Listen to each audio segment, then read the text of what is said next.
Sporty greetings and welcome.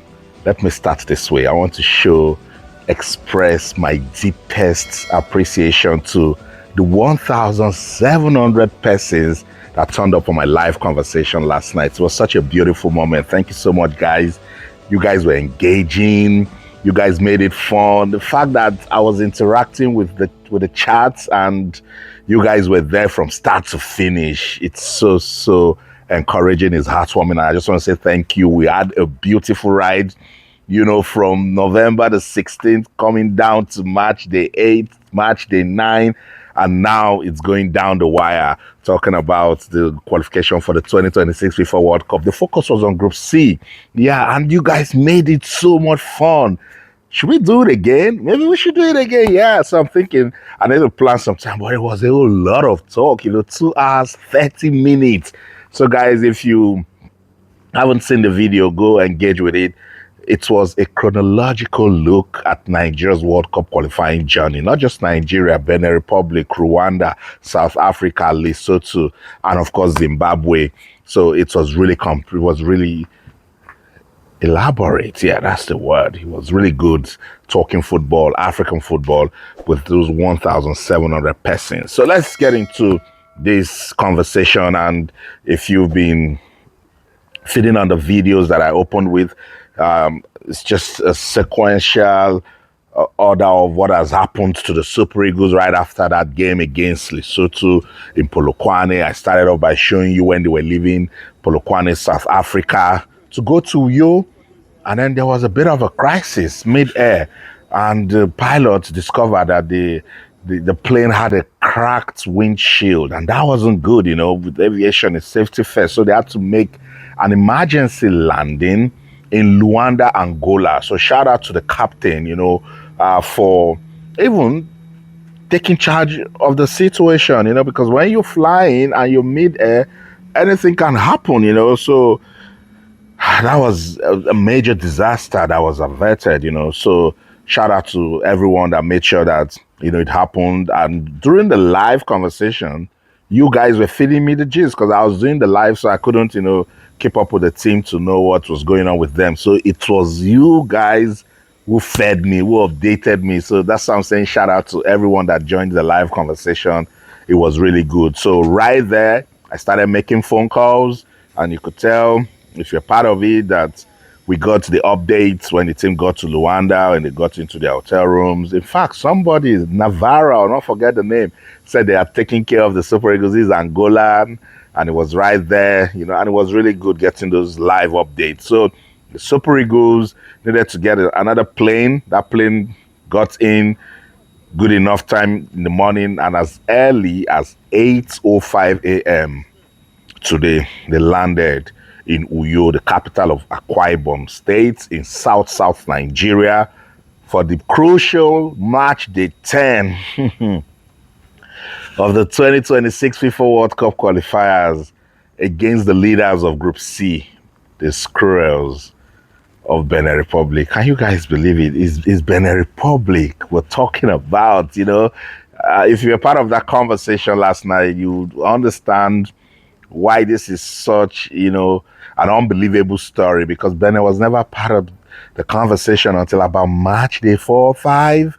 And here we are now approaching match day 10. Benin leads that group with 17 points. Football will humble you. I keep telling you guys that when you come out and act like you know football will humble you, to stun you. So the team, more pictures right there in Uyo. They're heading to their hotel. They'll be staying at 4 Points by Sheraton in Uyo, so they can look at the guys. They look so tired. I just try to imagine what they've been through, trying to make their way back, even at the point that the pilots would have announced to them that they had that situation mid-air.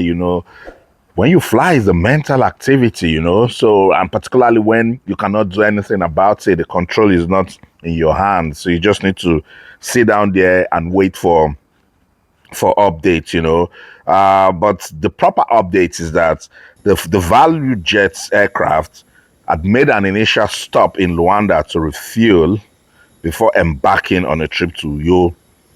It's important we state that they didn't just land in Rwanda. They stopped in Rwanda Angola to get fuel for the aircraft, before taking off to Uyo. But 25 minutes into the flight, the pilot made a U-turn into Rwanda after a heavy crack on the aircraft's windshield. And that distorted views and everything, and it wasn't going to be a smooth flight. So the pilot was right, safety first, made the U-turn and went back to land. So that was a good one. I like it that the pilot was proactive, was professional, and he did the right thing. Otherwise, would have been saying something different. Because some were like, "Oh, why did they go? Why did they manage it? They know they have a crucial match." Because some persons on the live were already saying, "Why are they not already in Uyo?" They wanted to be in Uyo, and then something happened. So let's even be thankful that administratively Nigeria didn't fail this time around. Which is a very good one. So what's the update again from the camp of the Super Eagles? Are going to have a training session this evening, but that training session is close to the media, and for obvious reasons. Yeah, Coach Gunnar, Coach Gunnar is with Benin Republic, and they already know Coach Eric Shell. Gunnar, leave my head. You're no longer the Super Eagles coach. So Coach Eric Shell and his team will try to perfect strategies, tactics, understand the team, see how they can consolidate on the win that they achieved in Polokwane against Lesotho and give it a grand finish against Benin Republic, So that training is this evening, and it will be closed to the media. There will be a press conference on Monday evening at 6 p.m. So at that press conference, we expect to get some sound bites, get to hear from definitely Coach Eric Shell, the captain, William Troost Ekong, and maybe some other players, just to know how ready they are for that important game on Tuesday evening. So the official training session on Monday evening will be at 6:30 p.m. and the first 15 minutes will be opened for the media to go out there and see the team train. So they put it out. I'll definitely be on the lookout for that one. You can see it on the channel. So if you've not subscribed to the channel, please do. I see about 25-30 new subscribers from last night's conversation. Thank you guys. Feel free to engage with the content. It's sports, entertainment, and so much more. I call this the fun factory. It's just me and my world and what catches my interest, and then I'll come out, talk to you guys about it. So that's the commentary, the opening videos you saw.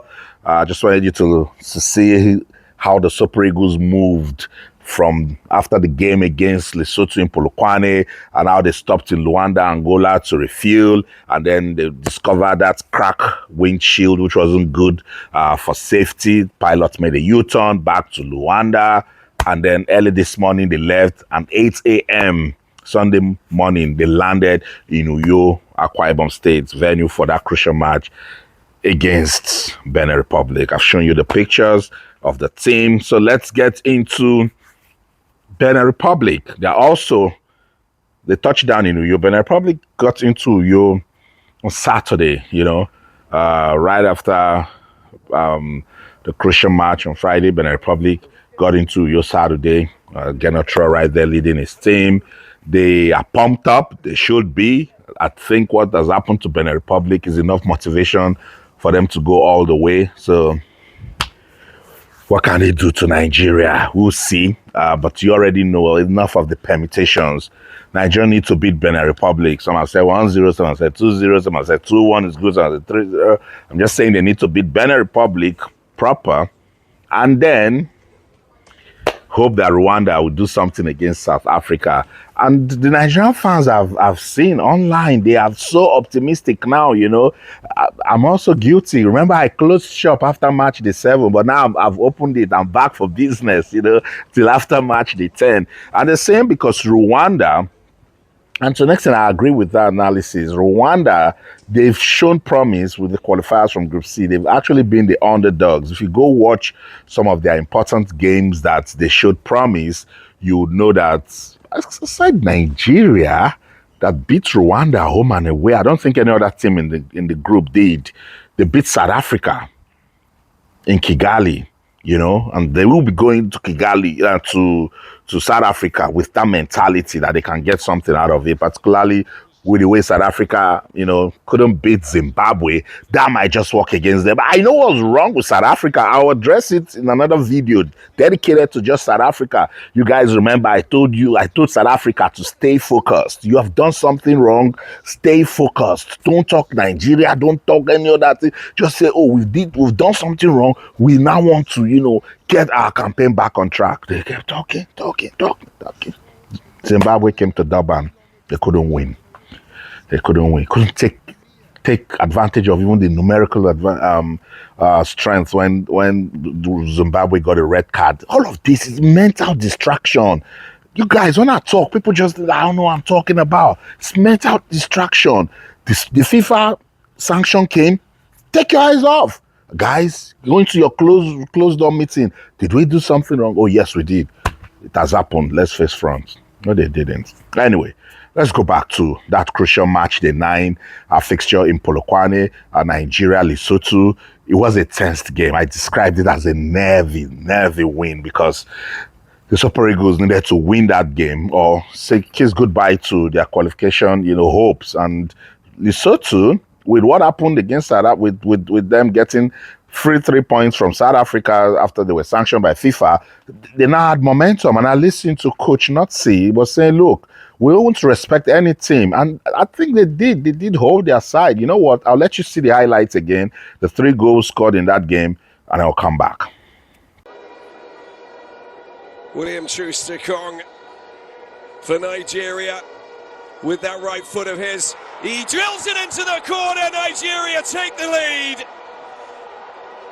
A perfectly taken spot kick for the captain of this Nigerian team. The Super Eagles are celebrating, and such an important goal.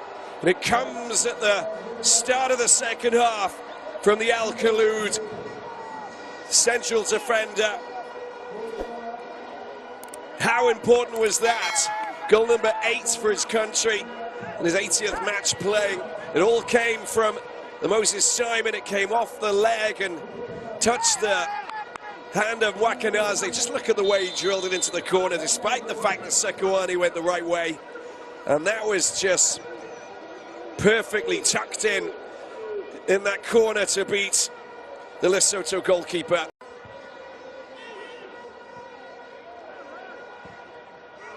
Well, it's the advantage is being played here. Victor Osimhen thought he was going to go for the long-range shot. That's a great ball over to the left-hand side. Adams, can he get a shot in? There's your goal, the second! And then comes from Adams on his debut. Fantastic pass from Victor Osimhen. And a sublime finish there from Adams. I mean, how unselfish was that from the Galatasaray frontman? And look at what it means to him. The Sevilla man on his debut, scoring a second goal, and such a vital goal for the Super Eagles. It all came from that Wilfred Ndidi upfield ball into the path of Victor Osimhen. Squares it over. Look how he gets rid of his man. Puts it on his left foot and slams it into the corner. Low drive, beating Murarani Sekoane, the big man, with a fine strike indeed. And all of Nigeria is bouncing following that fine effort.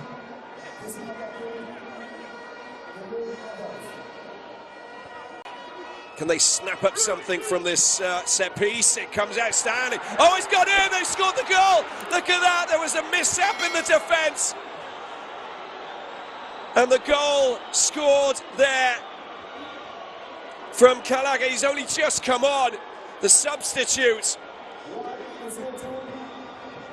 And what a mishap that was from Stanley Nwabali in his defence. He pushes it away, but straight into the path of Kalake, who takes full advantage with that volley over the top. And no one can get there, but it came from the goalkeeping error from the Chipper United man. And look at that, we talked about the defensive frailties of this Nigerian squad. Yeah, shout out to Lesotho. And I like that William Troost Ekong gave them their praise, gave them their respect. You know, with Lesotho, you can look, no small team. There's nothing anybody's going to tell me. Look at the Group C table. Look at Lesotho, the amount of points they got. Lesotho 10 years ago, 7 years ago, 5 years ago. When you talk African football, do they get into the conversation? Yeah, African football is growing. It's getting big. No small team. So shout out to Lesotho for giving us that level of competition. I like it so much, you know. Coach Eric Shell said something that I liked right after the match at the post-match conference. He said he likes that the other team now are also feeling the pressure. Nigeria's been feeling this pressure since match day 4. And you know that team he's talking about. Listen. For us, we feel the pressure since March. So every time when my player they come in camp, they feel the pressure, because for Nigeria, for our team, we need to travel and we need to go to the World Cup. So we have a lot of pressure. So this is not an explanation about, but this is the reality. So now the other team, maybe they will take some our pressure too. So I'm happy about that. I'm very happy about that, because play a game without anything, this is not the same football. Look, in first half, because we were under pressure, technically sometimes we miss something, and it's difficult to come in the pitch because a lot of tension. But I'm so proud of my guys. I told them I'm so proud of them. Also, I think I want to start by saying that Lesotho played a great game. You know, it wasn't easy to come here. We knew that from the start, and I can understand the disappointment and frustration, because they put up a very good fight. These kind of games are never easy. I think the coach explained the pressure that's on us has been on us since March, maybe since the start of the qualifiers. No, we just wanted to focus on ourselves. There's still, you know, it took some time to come out of the change room because there was some frustration, because we all want to do better always. We have a team of guys that have winning mentality.